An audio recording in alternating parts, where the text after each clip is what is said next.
கோலி talk Kollywood news.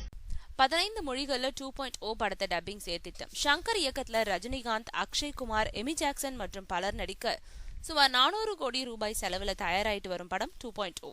இந்த படத்தை அடுத்த ஆண்டு ஜனவரி மாதம் வெளியிட திட்டமிட்டிருக்காங்க.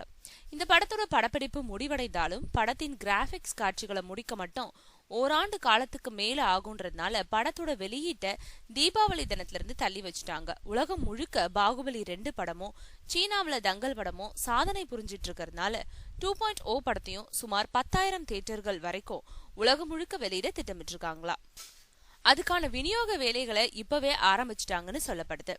தமிழ், ஹிந்தியில நேரடி படமா உருவாயிட்டு வரும் 2.0 படத்தை தெலுங்கு, மலையாளம் உள்ளிட்ட பல இந்திய மொழிகள்லயும் உலகம் முழுக்க அதிகமா பேசப்படும் மத்த மொழிகள்லயும் சுமார் 15 மொழிகள்ல டப்பிங் செய்ய இருக்காங்களா. ஒரே சமயத்துல அனைத்து மொழிகள்லயும் படத்தை வெளியிடவும் ஏற்பாடுகள் நடந்துட்டு இருக்கான்.